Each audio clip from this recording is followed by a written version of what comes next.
Happy Tuesday morning, everybody. Welcome into another day of Morning Jocks here. Conrad Van Order alongside Damian Mitchell. Get you ready for the start of college football season as we are pretty much in the thick of it now. 4 days away from week 0 and Farmageddon there in Dublin, Ireland. So you can smell it in the air this week as we finally made it to game week in college football and just about a week and a half in Baylor getting us started next Friday. So a lot for us to break down for you, as yesterday you did have Hugh Freeze speaking and saying a lot of things and some things that I'll just say this. We will get into all the nitty gritty of that. I do think some of the comments that Hugh Freeze made yesterday and some of the things that you may have seen on social media might be a little overblown. I don't think that we need to take some of these comments as seriously as some people are, but if you know, you know, and if you don't, we'll tell you about it here coming up in just a matter of minutes. But again, it is just exciting to know that we are ever so close to the start of college football, and something that I just kind of wanted to throw out there at the beginning, and we'll throw it out throughout the show here today. And part of this is from Pat Smith because he put together this really nice highlight reel yesterday for us on Three Man Front. It just kind of took you down memory lane of last season, right before we kick off this season, just going back and remembering, like, what was your favorite moment of the 2024 college football season? What is there one moment that when you look back a decade from now, 2 decades from now, and you go, man, that's the defining moment for me of the 2024 college football season? Whether you're an Alabama fan, an Auburn fan, Florida fan, a Tennessee fan, or whatever, even if you're a Texas A&M fan, we want to hear from you and just what your favorite moments are. What are the lasting memories going to be before we set off on what will hopefully be another very memorable season of college football. It's always good to take one last second to look back and reflect. And I know, especially for Damian, since it's his last season as a Tennessee fan, there might be some memories that are hard for him to let go of, as one would expect. Oh, I'm not a Titans fan anymore? No, I was Oh, you're talking about college the football. orange ones. No. No. What? I was not a Tennessee fan last year. Yes, you were. I am always going to be a Josh Heupel fan. He just so happens to coach at the University of Tennessee. So, okay, real quick, a reminder for everybody. On Thursday, when we have our Jox kickoff party, that's when you're going to make your decision on who you're going to root for this upcoming year. Yes. So, I will say, I have made my decision. Oh, you have made your decision? Yeah, my recruitment is officially locked out. Like there's only one school that will be represented on Thursday. And when did you come to this decision? Or how did it come to you? Well, I had some discussion with some family members and some of the people in some of the people that are fans of this certain school, and I asked how would it be if I rock with you for this season. They're like, hey, come on, man, it should be a good time. I think the expectation for this team is pretty high in 2025. I think they have a lot of good pieces to build on, and I think that, to ride the wave in 2025, who knows, it may be a lifelong decision, but I know for this football season, it's going to be a good time. And I slept on it, prayed about it, and I said, you know what, this is who I'm rocking with. And as of Sunday, I solidified my my fandom. So as far as any recruitment goes, I appreciate it. If you still want to donate to the NIL fund, it's always open. We can schedule arrangements for pay. But as of right now, you're shutting it down. I'm shutting it down. It's if you look at my name in the transfer portal, it's locked. Okay. It's locked. Okay. Yeah, you have a do not contact tag on you now. Absolutely. Okay. Well, we'll find out who Damian's going to root for in 2 days. But see, my question was just going to be, if the team that you're now rooting for, if they happen to play Tennessee this year, you're not going to root for Tennessee, are you? No, I won't. No. But what if Tennessee wins that game? Is it going to be one of those, I really wish this team that I just started rooting for had won, but it just feels like it could be an easy way out for you, right? Of getting past a When I watch loss. a football game, Conrad, besides the Tennessee Titans, I can look at a game objectively. All I see is 11 on 11, and I will do my job at the highest level. But you're a fan. That's not how that works. No. Okay. Who knows? They may not even play Tennessee this year. They could, but I'll let everybody know on Thursday. Okay. Well, we will look forward to that, and of course on Friday for everyone that unfortunately, I'm sure it'll be out there on social media and all that, but we'll have an update for everybody of what team Damien's going to root for this upcoming year, because Alabama's on the list. Is Auburn? Auburn's not in the top 5, are they? No, they're not. They're not. No, it's Alabama, Tennessee, Florida, Ole Miss, and Oklahoma. Ole Miss and Oklahoma. Okay. Well, keep your eyes peeled for that, of what team Damien's going to root for this upcoming season. Someone says Damien is a Gamecock. Well, unfortunately, that's not on the table, so maybe next year, right?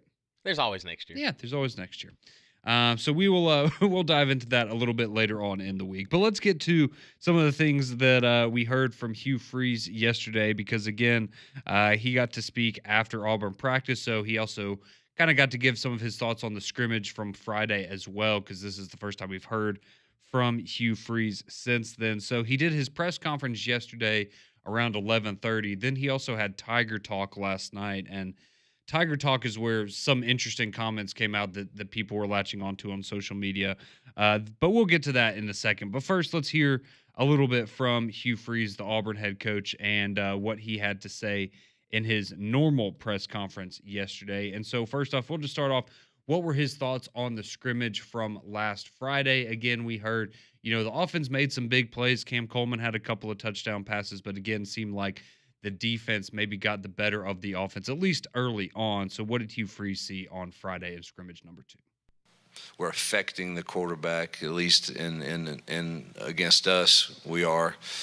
But we've got to cage him once he's out of there, or that can create explosive plays. I think both Jackson, Deuce, and Ashton, all three, are really good at keeping their eyes up when those things happen, and created some explosive plays that really, you would hope are not explosive plays. So we had a period on that today where it was just a team pass, and hadn't got to watch it yet, but we were kind of. This is a weird kind of week because we're simulating next week, which today's a Tuesday, and we have class at 11 o'clock on Monday, so it was tight, and so I hadn't had a chance to watch the film. But I thought defensively in the scrimmage they did really well, tackled well again, guarded well. Just gave up a few too many explosive plays, and offensively, good thing, 0 turnovers, which was nice. We had some really solid, good, dirty runs that keep us ahead of the chains. Through the RPO game well, but the drop back game still needs some improving for sure. But definitely thought we took a step forward in those areas. There you go. So, yeah, you heard him talking about the offense there, and he had some good things to say about the running back room and Jeremiah Cobb and Damari Alston kind of being, I guess, at the front of the pack there in terms of being the most complete runners. But you also have Omar Mabson continuing to stand out as well there offensively. But you heard him talking about the quarterbacks too, and a little bit about how maybe the drop back passing game is something that, if you were to look at the offense as a whole, maybe that's the part that still has the most room left to improve heading into the season and over the course of the season.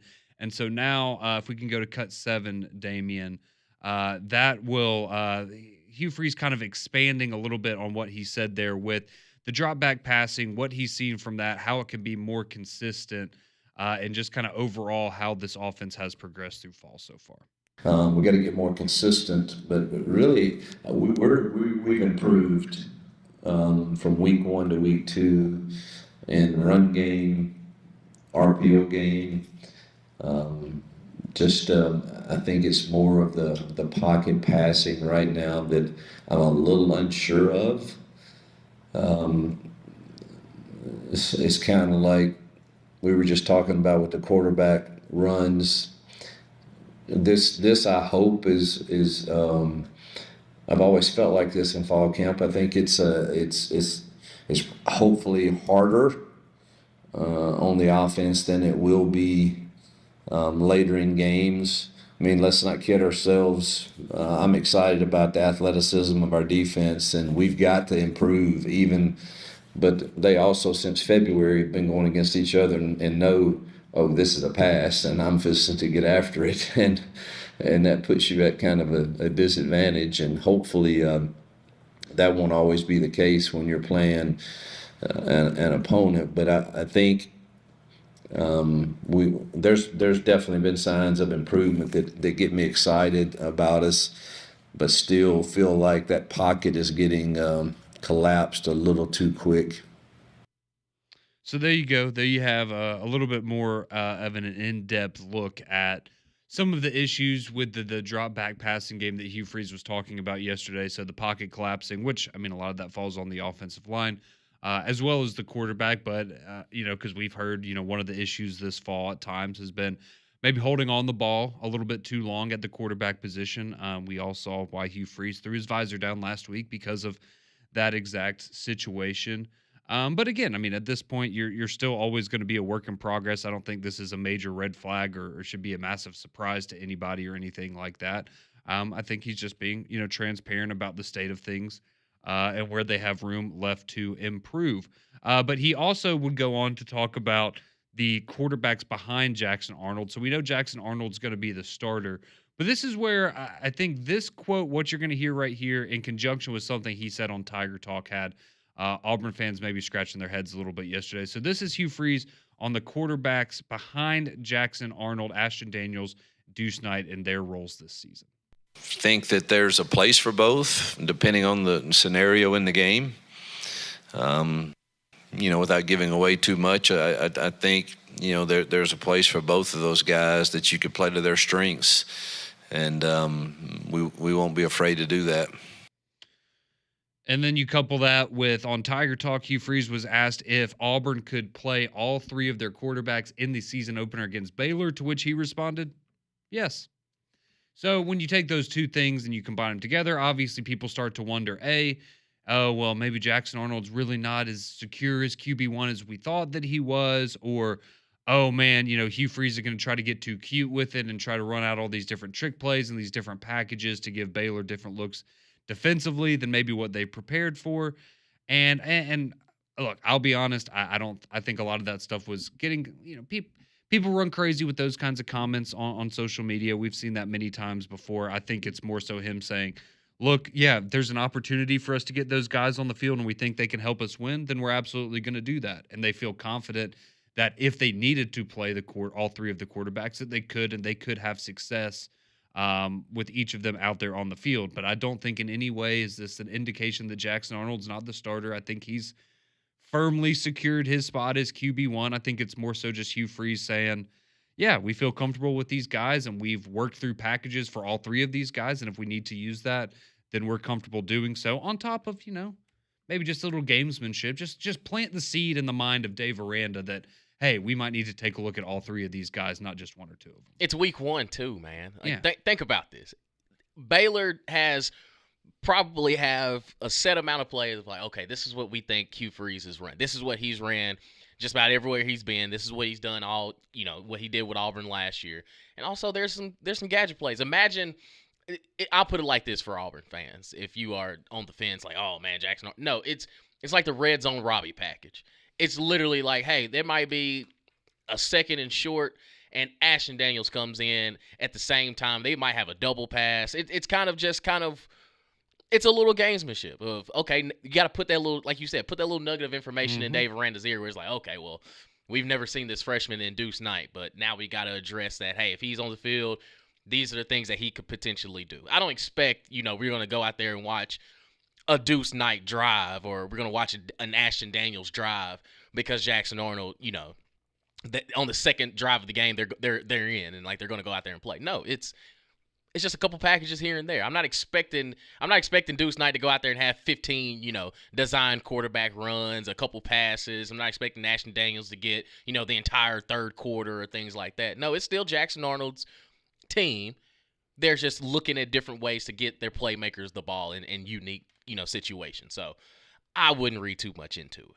No, I don't think it's any sort of an indication that, maybe they're unhappy with the quarterback's development as a whole, and so it's a more of a, well, Jackson Arnold's going to be on a short leash, or whoever's in there is going to be on a short leash. I don't think it's anything like that at all. I think, again, it's we're comfortable with the three guys that we have, and we have packages for all of them. And if we need to use that to win, then we're going to do whatever it takes to win. I think it's more from that angle of, if we have to mix it up and throw something in there, we can do that. But I think if Jackson Arnold's in there and he's executing at a high level, I don't think you're going to mess with that. So yeah, it'd be interesting to hear from you though, Auburn fans. If are you did those comments maybe give you a reason for concern, make you pause last night when you heard that, or are you kind of in line with me and Damien where you think it's kind of a non-issue and just something that people have latched onto? Because again, right, we're chomping at the bit for these games to actually get underway, and you're going to latch onto these kinds of comments and try to dissect them as much as we can because we're just ready to see the product actually on the field. But we'd love to hear from you. 205-834-9450. Favorite moment from the 2024 college football season, as we'll take some time a little bit later to look back at some of our favorite moments as well. But we have some other news going around college football. Yet another former Alabama quarterback for someone else this year, and some other big quarterback news around the country that we have yet to get to. Some more as we get you ready for the kickoff to college football next on Morning Jox.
621. Welcome back into Morning Jocks here on your Jocks. Conrad and Damien with you until 7 o'clock when we will hand you over to McElroy and Kublik in the morning. But spent the first segment here breaking down what you heard from Hugh Freeze yesterday. Some of you chiming in already on the courtesy GMC text line at 205-834-9450. But if you're just now joining us, Hugh Freeze essentially saying yesterday, amongst other things, but talking about the offense and the quarterback position, that the drop back passing game is something that can continue to improve for Auburn. And a lot of that he mentions is, you're going up against a defense that has essentially seen all of the tools of the trade, right? They know what's coming most of the time when you're in these scrimmage and practice settings. And so the defense continues to have a little bit of an advantage there because they know it's coming. And when you go up against Baylor, for example, coming up next Friday, they're not going to know immediately, hey, is this a pass? Is this a run? What is it? And so he thinks that'll help the offense come along. But he also mentioned the fact that Ashton Daniels and Deuce Knight are coming along nicely, and both of them have, I guess, their own sort of packages, their own sort of roles in this offense where, if need be, Auburn doesn't have a problem rolling either one of them out there and taking advantage of their unique skill sets. And then, of course, on Tiger Talk last night, you got Hugh Freeze kind of going even further than that and being asked, hey, could we see all three quarterbacks against Baylor? To which he said yes. And a lot of people started scratching their heads of, okay, well, what does this mean about Jackson Arnold? Or is this just a situation of trying to get too cute and trying to roll everybody out there instead of just focusing on what the game plan is with Jackson Arnold? But again, I think a lot of that's being kind of blown out of proportion. And as the suit Ryan Haney sent us on the text line this morning, he says it's a symptom of people's reality when they live on Twitter. And yes, that is. You got to remember, it's easy to, get wrapped up in things on social media, and you see one person saying something and it reaffirms a concern or a doubt you had, and you go, oh no, maybe this is the reality. It's the same thing. I had a bunch of people text me, oh my, is Alabama's season over with Jam Miller? How concerned, should Alabama be about Florida State now? Is Florida State, the favorite in the season opener? And it's like, I mean, it stinks. It's a big injury. Jam Miller's certainly a loss that you didn't want to have if you're Alabama, but no, if you lose to Florida State without Jam Miller, you got bigger problems than Jam Miller, and his collarbone, right? Like, so it's not that deep. Just like I don't think this quarterback situation with Auburn is that deep, and I don't think Hugh Freeze meant for it to, kind of spread like wildfire the way that it has. But Lane Kiffin having some fun with it as he tends to do, because if you missed his tweet, he kind of echoes one of our texters here who texts in. So I guess at Auburn, each coordinator has their own quarterback. Quarterback 1 for first down, quarterback 2 for second down, quarterback 3 for third down, just like the play callers. And that is essentially what you saw Lane Kiffin having fun with on Twitter yesterday. See, this is why I love football season, because of things like this, man. You can't deny it means more down here, especially in the state of Alabama too. But I love situations like this where it feels, and granted, Hugh kind of does it to himself at times, but it's funny and also kind of frustrating that, man, they are anything this man says, they absolutely eat up. And it's like, come on, man, let the brother breathe a little bit, man. And I just think, like, it's so overblown. It is so overblown. It is, again, it's not like we're that far removed of Nick Saban couldn't name a starting quarterback, and he had Cooper Bateman, Blake Barnett, and Jalen Hurts all out there. Now you still beat the brakes off USC. It didn't really matter which quarterback you threw out there, but it happens. Like, we see situations like this, and he knows who his starting quarterback is. I was going to say, this isn't even like that situation. You know who your guy is. All right, he's just like, hey, we got some tricks up our sleeve, man. We got a bunch of weapons that we got to find a way. Just, again, go back to red zone Robbie. Like, it almost was cut in stone. If Auburn got into the red zone with any other quarterback that they had, it didn't matter. Robbie Ashford was going out there, and maybe it could be a quarterback sweep, it can be quarterback power, or he may mess around and throw it. Who knows? But, that coach isn't here anymore. Neither is Robbie Ashford. But, again, it's kind of one of those, just, it's a wrinkle, it's a change-up, and calm down. Just calm down. Maybe Hugh Freeze is really confident they're going to beat Baylor by, 30+. And And he's putting the backups in. Yeah, that's what he was talking about. Hey, you're right. Yeah. You're right. I'm sorry I didn't understand your game, Coach Freeze. I mean, you hung out with him at the SEC Media Day, so I'm surprised you don't have the script of what's going to happen the first couple plays. That's right. Yeah, me and Hugh are the best of buds now. But hey, he was nice, very very nice. Stopped, said hey to me for a second, so very personable. Didn't you say War Eagle to him? I did not. Oh, I did not. But no, he was nice. So nothing but good things to say about my interaction with Coach Freeze, to say the least. But yeah. But anyways, it was just funny seeing, again, this kind of stuff spread like wildfire on social media, and I think it goes to show, and it's maybe the best example of what this season means for a lot of people, particularly Auburn fans, right? And just how much, because I think there's this, it's almost like a tug of war of excitement, but stress, where, we're so excited to see what the product on the field looks like. There's so much reason for optimism. There 100% is reason to have optimism. But you still have that little bit, that little thought maybe in the back of your mind of like, is this actually going to work? Is this actually going to be the year that Auburn takes that big step? And so I think that's why you see all of these comments getting dissected by Hugh Freeze, because you have so many people that are looking for any reason to convince themselves that this is the year, but you also have maybe just as many people out there looking for every reason to convince themselves that Hugh Freeze is going to continue to be a bust, and that this is going to be his last year on the Plains. So it just kind of shows you how much excitement there is around this Auburn football team, and how much, maybe a little bit of cautious optimism that some people have as well. So it's always good to see that closer and closer we get to college football season. And as we've said many times, you can just kind of tell sometimes with the chippiness that you get on the text line and from some of the callers and things, it's definitely feels a little different than it has the police years. And that's the way that we like it right here on Jox. So we'll continue to hear from you. Y'all can keep chiming in on the Courtesy GMC text line as we roll along, get to some more of that college football news I was talking about, is multiple time programs naming their QB1s here in the last couple of days. And how many former Alabama quarterbacks could you see in the Power 4 this year? Let me tell you, it's a lot of them, and we'll name them for you next here on Jox.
Welcome back in a Tuesday edition of Morning Jocks. Conrad and Damian here with you until 7, continuing to bring you the latest college football news around the country. But first, you did have a little bit of action last night. I know a lot of you probably excited. You had a little taste of Monday Night Football as the Bengals took on 31-17. You got a little bit of an extended look at Joe Burrow as he went out there through 9 of 14 for 62 yards and a touchdown.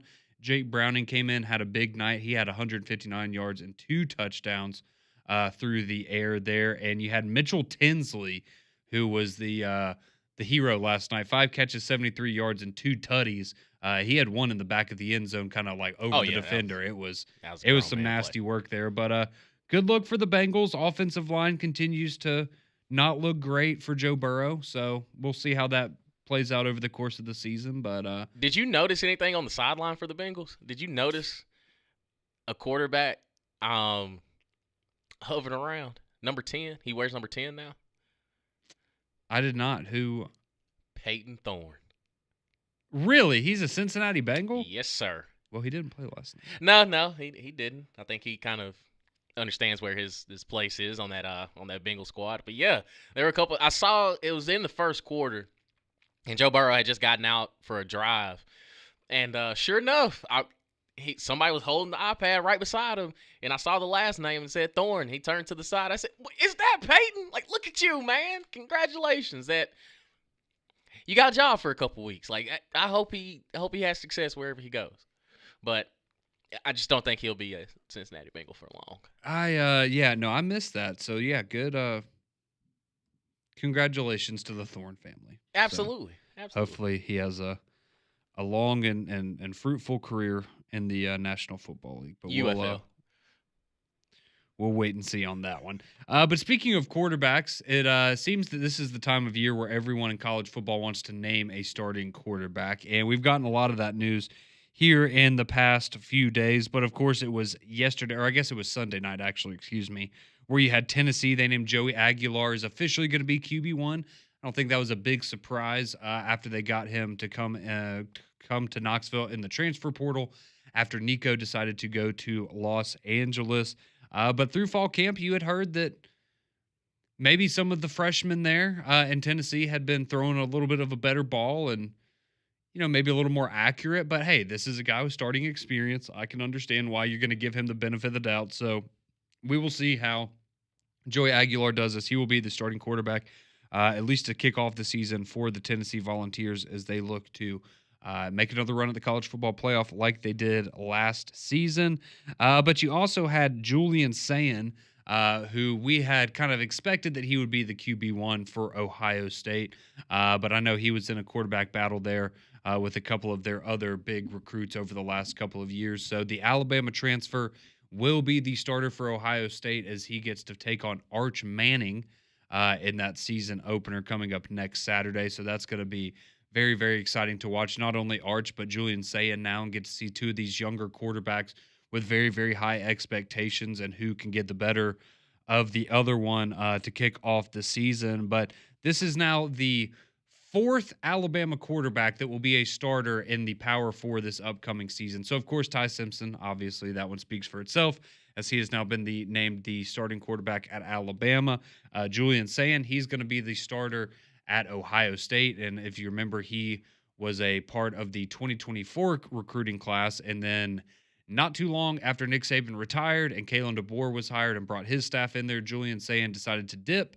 And he was literally on campus for like 2 weeks, I think, if that, before heading to Ohio State. But you also had Dylan Lonergan, who had transferred there recently to Boston College. He was named the starter by Bill O'Brien just a couple of days ago. And then you had Eli Holstein, who had transferred, I guess, 2 years ago now to Pitt, and he was their starter last year when they started off. I think they were like 7-0 at one point. They had a really hot start last year, and he was playing some pretty good football at times. So Eli Holstein at Pitt, Dylan Lonergan, Boston College, now Julian Sayin at Ohio State, and then, of course, Ty Simpson going to be the starter for Alabama this year. So you got 4 guys that I was trying to remember if they were all in the room together at one point, but I'm thinking Eli Holstein might have left before Julian Sayin got there.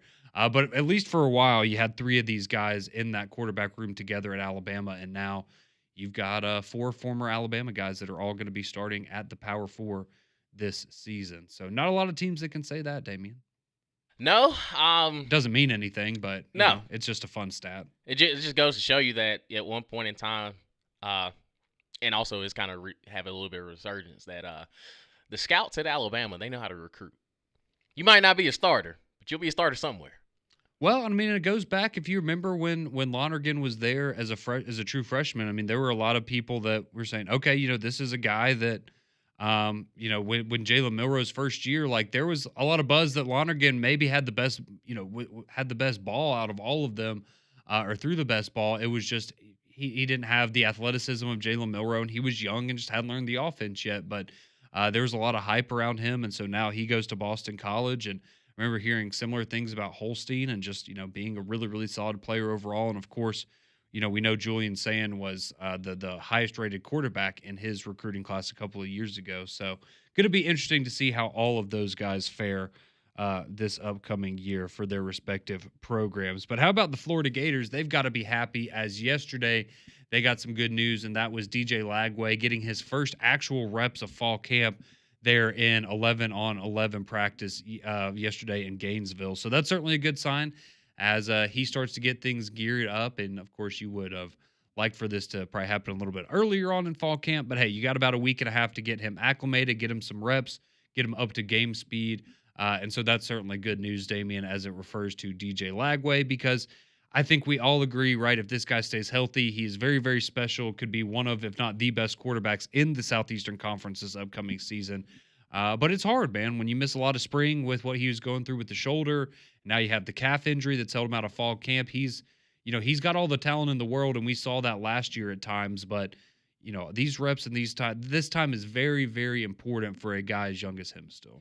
Absolutely. The best ability is availability. Yep. That's the only issue that we've been having with DJ Lagway since last year. And again, I think that the talent you cannot deny. It is all over the field. You can see it with your own two eyes when you watch him play, but he has to be on the field. And something that Cole always says, the only way to get better at playing football is by playing football. So as far as your health is concerned, you got to make sure you're at tip-top shape. And for Billy Napier, I mean, yeah, you have to have DJ Lagway on the field, getting that timing down with his receivers, just looking at what the offense could be. And he has to be on the field in order to do that. So congratulations to DJ Lagway as far as being healthy and finally being able to be on the field and get these meaningful reps, because the season is right around the corner, big dog. Yes, it is. And I know we have a couple of Florida fans here that listen to us on a regular basis. So I know that'll make Drake and Lee and some of those people very, very happy to hear that, and PG as well. So going to be an exciting season with, again, Florida being one of those teams that has some pretty high expectations. And I feel like now, as we're kind of getting this last wave of, you'll see media people, putting out their college football playoff predictions, of which I've seen multiple people now in the last couple of days that have Nebraska making the playoff, which is interesting. I've also seen multiple people that have Florida making the playoff as well. So yeah. Have you not seen those? Yeah, I have. Yeah. I've seen a couple graphics. Yeah. It's to each their own, and I respect people that are trying to maybe go outside the box a little bit, and I just feel like maybe we're overthinking it sometimes. But exactly. To each their own, and who knows? Maybe we'll be wrong about Nebraska, and old Chomp, the Florida Gators, will be in the college football playoff later this year. But we do have a lot of your texts that we want to get to as well as continue to let you chime in with some of your thoughts. What do you think about Julian Sand being named QB1 at Ohio State? If he had stayed at Alabama, do you think he would be the starter right now over Ty Simpson? Maybe he would have been the starter last year over Jalen Milroe if he had stuck around. But I know a lot of people were very excited when he recruited to Alabama, and very upset when he very quickly bolted for Ohio State. So we'd love to get your thoughts on that. What do you think about Hugh Freeze and his comments about the Auburn quarterback situation? We could dive into that as well, with him saying that you could see all three of the quarterbacks against Baylor in that season opener. So a lot that we've gotten to this morning. We want to hear from you, 205-834-9450, and we will get your thoughts, your reaction here on the other side of Tuesday. Thank you for chiming in to Jox.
6:47. Welcome back in. Moments before we hand you off to McElroy and Kublick in the morning, where I'm sure they will continue to dive into some of what you got to hear from Hugh Freeze yesterday, including his comments about the quarterbacks, roles for them in the offense, if need be, and then saying on Tiger Talk last night that I guess there's at least the possibility of all three quarterbacks getting on the field against Baylor at one point or another. Some people taking that to mean, oh, maybe there's not as I guess they're not as set at the quarterback position as we had thought with Jackson Arnold, or maybe they're going to try to get too cute with the play calling, things of that nature. But again, I think a lot of that stuff getting overblown, and it's more so Hugh Freeze just expressing his confidence that, hey, if need be, they have an idea of how they could win that football game or how they can be successful on the offensive side of the ball with any of those three guys there under center. So a lot of you chiming in with your thoughts on what's going on there, what we heard from Hugh Freeze, as well as some of these former Alabama quarterbacks that are now going to be starting at other schools across the country later this season, and many, many other topics. So 205-834-9450 is how you can always get on the courtesy GMC text line. Like Josh from Birmingham, who chimes in and says, as an Auburn fan, I've always been perplexed with how people treat Peyton Thorne like he's the special kid in PE. The reality is that he was historically bad at times, and I don't think there's anything wrong with just being honest about it. I feel like we were ahead of that curve. We tried to explain to people, if you're putting your money behind them, I just wouldn't expect a return on investment to be that high. But hey, he improved. He was better last year than I thought he would be. Yeah, it's just the record was worse. Correct. But yeah, he had some. When you just go back and look, and I know you have to look at the context of the games and the win-loss record and things like that. But if you just go and look at his stats last year, I mean, they weren't that bad. I mean, you'd be, oh man, okay, he's probably a pretty solid quarterback. And then you look at some of the games and just the situational issues at times. But yeah, thank you for chiming in with that, Josh. We appreciate you chiming in here this morning. Bobby, he texted, he says, I don't know about making the playoff, but with Nebraska's schedule, I think they'll have a very similar season to Miami from last year, 10-2 and just outside the cut for the playoffs. Nebraska does have a very manageable schedule. Absolutely. I guess I look at Nebraska like some of the other programs where, I just have to see it before I can believe it, right? It's hard for me to go from them winning 7 games last year to winning 10 games and making a playoff. I'm not saying they can't do it, but, that's a big jump from Dylan Raiola. That's a defense that needs to continue to improve. That means that you have some guys on the outside that have, separated themselves as legitimate weapons. You've got a good running game. There's just so much that goes into that we haven't seen from Nebraska in quite some time. To where, sure, if you think they have the schedule to do it, I'm not going to disagree with you, but it's going to be a tough one. It's just surprising to see people. Now, if you're telling me, I think Nebraska is going to be the most improved team in the country this year, and I think they're going to win 9 games, maybe whether that's with a bowl win or not, sure, maybe we can have that conversation. But just to go from 7-5 to 10-2 in a playoff, that's a big stretch. But we will see how it plays out on the field. Let's see. Somebody chimes in, or they ask the question, what Alabama quarterback do you miss the most, and why is it Tua? Reminiscing on the Jalen Hurts, Tua, Mac Jones quarterback room. Yeah, that was a special time. Yes, mine would certainly be Tua. But the correct answer is Bryce Young. He was the best. Well, how many national championships? Hey. Cut it out. But no, it's Bryce Young. He's by far the most talented. He is the best. To each their own. Hey, the proof is in the Heisman. And he did it at 5'7".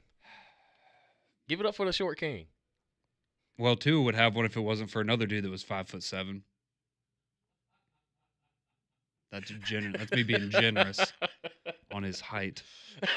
But no, yes, I can accept that yes. Bryce Young maybe was a little bit better than Tua, mainly because he didn't get hurt like Tua did. But he's healthy. At 5'7", he's doing the exact same thing Tua was doing at a smaller frame. Still was healthy. Yeah.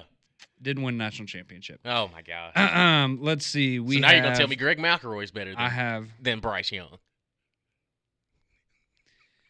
Lewis chimes in on the text line here. I cannot read that one. But basically, he is not a fan of Ohio State, but he is rooting for Lonergan and Holstein at Boston College and Pitt, not so much Julian Sayin at Ohio State, which I think everybody can have. Let's success. be honest. I think a lot of Alabama fans probably view that way of, oh, those guys, hey, look, they needed an opportunity somewhere. We're happy for him. But Julian Sayin, yeah, that guy was gone as quick as he could. Yeah, he wasn't there long. No, he was no. Caden Proctor was in Iowa way longer than Julian Sayin was in Tuscaloosa. And I will leave it at that. Let's see. Mark from Coleman chimes in. He says, I'm going to play a little devil's advocate for you this morning. We talk a lot about Arch Manning, but what if he is a bust? Who's the next man in line at Texas? It's Saraland. Is it Lacey? Was that his name? I think so. KJ Lacey, that's him, right? Yeah. Yeah, he's I believe he's the backup at Texas. I know he's at Texas. Yeah, KJ Lacey, the Saraland quarterback. That would be it. I just find it hard to believe that. I just find if Arch Manning, now if he gets hurt, that's a different situation, but I think barring injury, I think he's going to have quite a long leash there in Austin. Casey chimes in and says, the morning show has the best back from break songs. Well, you can thank Damien for that. He's been in the hits this morning and every morning here. Let's see. Jamie chimes in. He says, hey, good morning, guys. Once again, this is a diehard Bama fan that listens to the Auburn football recruiting show for the last 30 minutes. So I'm getting out of my place of business now. I guess I'll have to go to Google or Facebook to get my information about the Tide. Well, Jamie, you're going to be disappointed because really nothing happened for Alabama yesterday because they didn't practice. So unless you want us to continue to talk about Jam Miller's collarbone that has now been surgically repaired, I don't really... Yeah, I don't know what more we can give you. Don't know what to tell you. Hope you're... I don't think Jamie's going to be rooting for Julian Sayin this year, if I had to guess. Let's see. What is... this text says, no issue with the Auburn quarterbacks to the SEC WDE